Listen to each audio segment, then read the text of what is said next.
স্বাক্ষরিত জুলাই সনদ অক্ষরে অক্ষরে পালন করবে বিএনপি সরকার। যুগপৎ আন্দোলনে শরিকদের এমনটি জানিয়েছেন প্রধানমন্ত্রী তারেক রহমান। প্রধানমন্ত্রী হওয়ার পর প্রথমবারের মতন অনুষ্ঠিত এই বৈঠকে ভবিষ্যৎ কর্মসূচি নিয়েও আলোচনা করেছেন সরকার প্রধান। এ সময় আগামীর বাংলাদেশ বিনির্মাণে সবাইকে সাথে নিয়ে কাজ করার প্রতিশ্রুতি দেন প্রধানমন্ত্রী। শফিকুল হকের প্রতিবেদন। বিগত দেড় দশক ধরে স্বৈরাচার আওয়ামী লীগ সরকারের পতন সহ নানা দাবিতে বিএনপির নেতৃত্বে যুগপৎ আন্দোলনে 4টি জোট সহ নিবন্ধিত ও অনিবন্ধিত মিলিয়ে প্রায় 42টি রাজনৈতিক দল সক্রিয় অবস্থানে ছিল। ত্রয়োদশ জাতীয় সংসদ নির্বাচনে বিজয়ের পর প্রথমবারের মতো তাদের সঙ্গে আনুষ্ঠানিক বৈঠক করলেন বিএনপি চেয়ারম্যান ও প্রধানমন্ত্রী তারেক রহমান। সোমবার সন্ধ্যায় রাষ্ট্রীয় অতিথি ভবন যমুনায় যুগপৎ আন্দোলনে অংশ নেয়া 34টি রাজনৈতিক দলের 196 জন প্রতিনিধির সঙ্গে এ বৈঠক অনুষ্ঠিত হয়। বৈঠকে সরকারের সাম্প্রতিক কার্যক্রম, ভবিষ্যৎ রাজনৈতিক কৌশল, নির্বাচনী অঙ্গীকার বাস্তবায়নের অগ্রগতি এবং শরিক দলগুলোর প্রত্যাশা ও পরামর্শ গুরুত্ব পায়। এটা আমাদের এই চলমান যে রাজনৈতিক আন্দোলন, ফ্যাসিবাদের বিরুদ্ধে, আপনার উগ্রবাদের বিরুদ্ধে এবং একই সঙ্গে স্বৈরাচারের বিরুদ্ধে, সেই আন্দোলনেরকে আরও বেগবান করবে, আরও শক্তিশালী করবে বলে আমরা বিশ্বাস করি। সংবাদ সম্মেলনে বৈঠকের বিস্তারিত তুলে ধরেন বিএনপি মহাসচিব মির্জা ফখরুল ইসলাম আলমগীর। জাতীয় ঐক্য, রাজনৈতিক স্থিতিশীলতা এবং সমন্বিতভাবে সামনে এগিয়ে যাওয়ার বিষয়েও বিশদ আলোচনার কথা জানান তিনি। তারা সবাই মাননীয় প্রধানমন্ত্রীর যে শুরু সরকার চালানোর, সেই শুরুটাকে তারা অত্যন্ত প্রশংসা করেছেন। যে আমরা একটা ধ্বংসস্তূপের মধ্য থেকে কিন্তু কাজ শুরু করেছি। একেবারেই অর্থনীতি ধ্বংসপ্রাপ্ত হয়েছে, লুট করে নিয়ে গেছে সমস্ত ব্যাংকগুলো, সব জায়গায় একটা নৈরাজ্য সৃষ্টি করেছিল তারা, সমস্ত প্রতিষ্ঠানগুলোকে ভেঙে ফেলেছিল। সেই প্রতিষ্ঠানগুলোকে আবার আমাদের মাননীয় প্রধানমন্ত্রী সেটাকে আপনার গড়ে তোলবার জন্য কাজ শুরু করেছেন। এই কথাগুলোই আজকে বিভিন্ন রাজনৈতিক দল তারা বলেছেন। মির্জা ফখরুল জানান, জুলাই সনদ নিয়ে আবারও সরকারের অবস্থান পুনর্ব্যক্ত করেছেন প্রধানমন্ত্রী। 31 দফা কর্মসূচি যেটা আমরা একসাথে দিয়েছিলাম, সেই 31 দফা কর্মসূচি বাস্তবায়িত হবে। এবং তিনি এটাও বলেছেন, আবারও জোর দিয়েই বলেছেন যে জুলাই সনদ যেটা আমরা সমস্ত রাজনৈতিক দলগুলো স্বাক্ষর করেছি, সেই জুলাই সনদ যারা, আমি আবার রিপিট করছি, যেগুলো আমরা স্বাক্ষর করেছি সেটার অক্ষরে অক্ষরে পালন করা হবে। এ সময় আসছে স্থানীয় সরকার নির্বাচন নিয়ে সরকারের ভাবনাও স্পষ্ট করলেন বিএনপি মহাসচিব। কিন্তু দলীয়ভাবে নির্বাচন করার কোনো সুযোগ নেই, সুতরাং আমার মনে হয় সেই বিষয়টা আমরা আলোচনা এখন না করলেও পারি। তবে প্রতিটি ক্ষেত্রে আমরা পারস্পরিক আলোচনার ভিত্তিতেই আলোচনা করব। ধন্যবাদ। শফিকুল হক, 71, ঢাকা। প্রান্তিক মানুষের স্বাস্থ্যসেবা আরও উন্নত এবং সহজ করতে প্রয়োজনীয় ব্যবস্থা নেওয়ার নির্দেশ দিয়েছেন প্রধানমন্ত্রী তারেক রহমান। একই সঙ্গে রোগীদের চিকিৎসা সেবা দেওয়ার ক্ষেত্রে চিকিৎসকদের আরও আন্তরিক হওয়ারও নির্দেশনা দিয়েছেন তিনি। সোমবার সচিবালয়ে স্বাস্থ্য মন্ত্রণালয়ে গিয়ে সংশ্লিষ্টদের সঙ্গে বৈঠকে এসব নির্দেশনা দেন প্রধানমন্ত্রী। বলেছেন, যেভাবেই হোক গ্রামের মানুষের জন্য স্বাস্থ্যসেবা সহজ করতে হবে, তাদের জন্য সন্তোষজনক চিকিৎসা সেবা এবং পর্যাপ্ত ওষুধ নিশ্চিত করতে হবে। এ সময় প্রধানমন্ত্রী আরও বলেন, সরকারি হাসপাতালে গিয়ে যেন কোনো ভোগান্তি ছাড়াই সবাই সহজে চিকিৎসা পান এবং চিকিৎসার জন্য অন্য কোথাও যেতে না হয়। সরকারি হাসপাতালে যেন মানুষের একমাত্র ভরসার জায়গা হয়ে ওঠে। বৈঠকে প্রধানমন্ত্রী স্বাস্থ্য খাতে আরও কয়েকটি বিষয়ে নির্দেশনা দেন।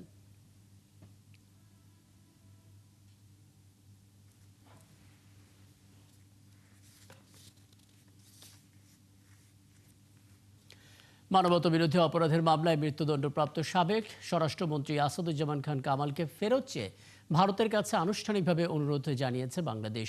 এজন্য দিল্লিকে চিঠি পাঠানো হয়েছে বলে নিশ্চিত করেছেন পররাষ্ট্র প্রতিমন্ত্রী শামা ওবায়দ ইসলাম। জানান, দ্বিপাক্ষিক সম্পর্ক জোরদারে ভারত ইতিবাচক পদক্ষেপ নেবে বলে আশা করছেন তিনি।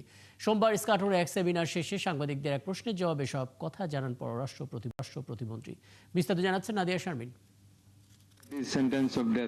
জুলাই গণঅভ্যুত্থানে মানবতাবিরোধী অপরাধের মামলায় মৃত্যুদণ্ডপ্রাপ্ত সাবেক স্বরাষ্ট্রমন্ত্রী আসাদুজ্জামান খান কামালকে ফেরত চেয়ে ভারতকে চিঠি দিয়েছে বাংলাদেশ।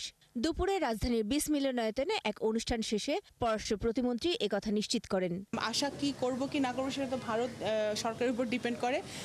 আমাদের সরকারের থেকে চিঠি গেছে, আমরা অপেক্ষা করব। অবশ্যই আমরা আশা করব যে ভারত পজিটিভ রিপ্লাই দিবে এবং যা দুই দেশের মধ্যে যে দ্বিপাক্ষিক সম্পর্ক আছে সেটাকে জোরদার করার লক্ষ্যে তারা তাদের পক্ষ থেকে যা তাদের দায়িত্ব সেটা তারা পালন করবে। এদিকে সার্কের পুনরুত্থানে সরকার কাজ করলেও বিমস্টেক আর সার্ক একটি আরেকটির বিরোধী নয় বলে জানান তিনি। বিমস্টেকে যে দেশগুলো আছে সেগুলো অনেকগুলো দেশ সার্ক সার্ক প্ল্যাটফর্মে নেই, তো অবশ্যই এটা পরিষ্কার যে সার্ক এবং বিমস্টেক দুটোই একটা আরেকটাকে কমপ্লিমেন্ট করে এবং দুটোই কোএক্সিস্ট করতে পারে এবং সার্ক এবং বিমস্টেক দুটি প্ল্যাটফর্মের মাধ্যমেই আমরা বাংলাদেশ এবং আমাদের এই অঞ্চলের দেশগুলোর এবং মানুষের ভাগ্য উন্নয়ন সম্ভব। এর আগে সোমবার দুপুরে বিমস্টেক নিয়ে Bangladesh institute of international and strategic studies আয়োজিত এক সেমিনারে কথা বলেন পররাষ্ট্র প্রতিমন্ত্রী। আমাদের অঞ্চল সন্ত্রাসবাদ, সহিংস উগ্রবাদ, মানব পাচার, মাদক পাচার, সাইবার হুমকি, অবৈধ মাছ ধরা, জলবায়ু পরিবর্তনজনিত দুর্যোগ এবং মানবিক সংকট সহ নানা চ্যালেঞ্জের মুখোমুখি। তাই সামুদ্রিক নিরাপত্তা, আইন প্রয়োগ, দুর্যোগ ঝুঁকি হ্রাস, মানবিক সহায়তা এবং সক্ষমতা বৃদ্ধির ক্ষেত্রে বিমস্টেককে আরও কার্যকর সহযোগিতা জোরদার করতে হবে। তিনি জানান, বিমস্টেকের বর্তমান সভাপতি এবং স্বাগতিক দেশ হিসেবে বাংলাদেশ শুধু সভা আয়োজনের মধ্যেই সীমাবদ্ধ থাকবে না। আঞ্চলিক সংযোগ আমাদের অভিন্ন আকাঙ্ক্ষার অন্যতম প্রধান ভিত্তি হয়ে থাকতে হবে। পরিবহন সংযোগ বিষয়ক বিমস্টেক মাস্টার প্ল্যান আমাদের একটি সুস্পষ্ট রূপরেখা দিয়েছে। এখন সবচেয়ে বড় চ্যালেঞ্জ হলো এর কার্যকর বাস্তবায়ন। নীল অর্থনীতিতে যৌথ সমৃদ্ধি, জলবায়ু সহনশীলতা ও দুর্যোগ মোকাবেলায় একসাথে কাজ করার কথাও জানান তিনি। রোহিঙ্গাদের ফেরাতে চান সদস্যদের সহযোগিতাও। একজন বিশ্বস্ত অংশীদার ও বন্ধু হিসেবে বাংলাদেশ আন্তরিকভাবে আশা করে যে বিমস্টেকের কাঠামো এবং এই বহুপাক্ষিক সংস্থার সদস্য রাষ্ট্রগুলো রোহিঙ্গা শরণার্থীদের নিরাপদ, স্বেচ্ছায়, মর্যাদাপূর্ণ ও টেকসই প্রত্যাবাসনের জন্য প্রয়োজনীয় আন্তর্জাতিক চাপ সৃষ্টি করতে অঙ্গীকারবদ্ধ থাকবে। নাদিয়া শারমিন, ৭১, ঢাকা। রাজধানী মিরপুরের ৬০ ফিট এলাকায় বেসরকারি বিশ্ববিদ্যালয়ের শিক্ষার্থী লাবণী আক্তারের রহস্যজনক মৃত্যুকে কেন্দ্র করে তৈরি হয়েছে ধোঁয়াশা। সোমবার সকালে বাসা থেকে বিশ্ববিদ্যালয়ের উদ্দেশ্যে বের হওয়ার পর মধ্য পীরেরবাগের একটি বহুতল ভবনের নিচে রাস্তা থেকে তার রক্তাক্ত মরদেহ উদ্ধার করে পুলিশ। তাদের ধারণা, ভবনটির ছাদ থেকে পড়ে তার মৃত্যু হয়েছে। তবে তা হত্যাকাণ্ড নাকি আত্মহত্যা সেটা নিয়ে এখনো নিশ্চিত নয় পুলিশ আর স্বজনরা। সাজিদ সরকারের প্রতিবেদন।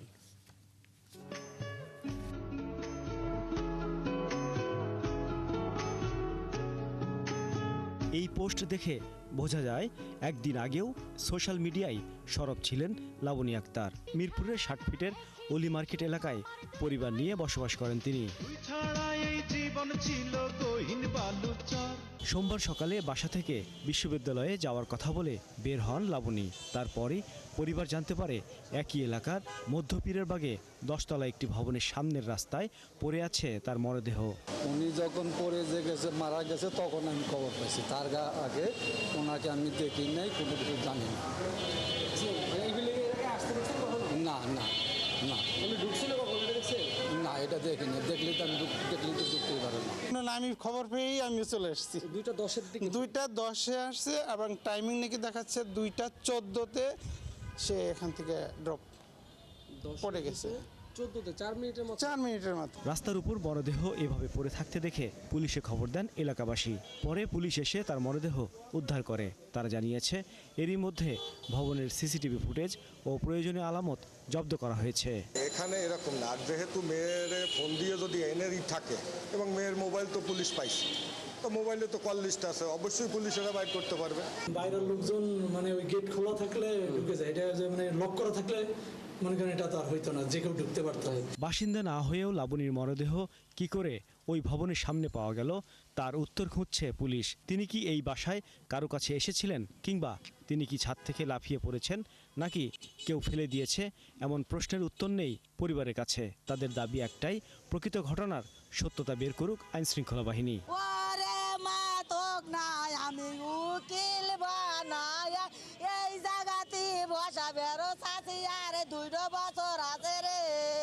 প্রাথমিক শ্রোতাল শেষে নিহতের মরদেহ ময়নাতদন্তের জন্য সোহরাওয়ার্দী হাসপাতালের মর্গে পাঠানো হয়েছে।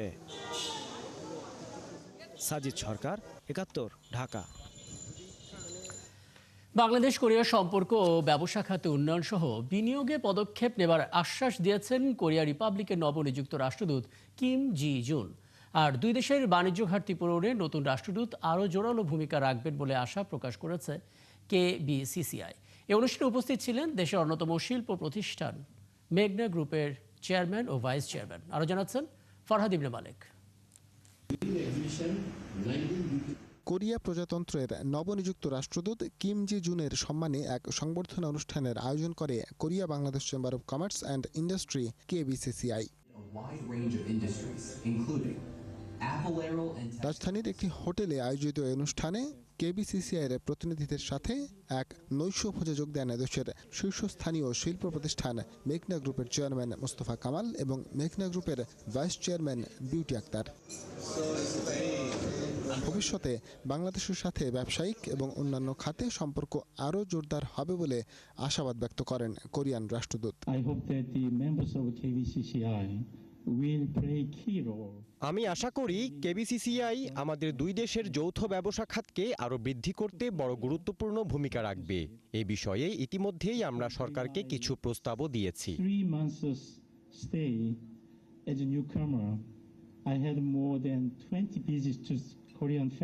এ সময় KBCCI এর সভাপতি শাহাবুদ্দিন খান আশা প্রকাশ করেন নবনিযুক্ত রাষ্ট্রদূত কোরিয়ার সাথে বাংলাদেশের বাণিজ্য আরও জোরালো করতে কাজ করবেন। নতুন অ্যাম্বাসেডর আসছেন ভেরি ওয়ার্কেবল পারসন এবং উনি কাজের প্রতি বেশি একাগ্রতা। আমি আশা করি ওনার নেতৃত্বে আগামী দিনে এই বাংলাদেশের যেই কোরিয়া বাংলাদেশের যে বাণিজ্যর যেই ডিফিসিট রয়ে গেছে এটা আরও বেশি আমরা বেগবান করব। অনুষ্ঠানে KBCCI এর পক্ষ থেকে কোরিয়া প্রজাতন্ত্রের নবনিযুক্ত রাষ্ট্রদূতকে সম্মাননা স্মারক হিসেবে ক্রেস্ট তুলে দেওয়া হয়। ফরহাদ ইবনে মালেক, ৭১, ঢাকা। চলছে সংবাদ সংযোগ। সরাসরি সংবাদ অনুষ্ঠান দেখতে চোখ রাখুন ৭১ ফেসবুক পেজে এবং সাবস্ক্রাইব করুন ৭১ ইউটিউব চ্যানেল। থাকুন ৭১-এর সাথে।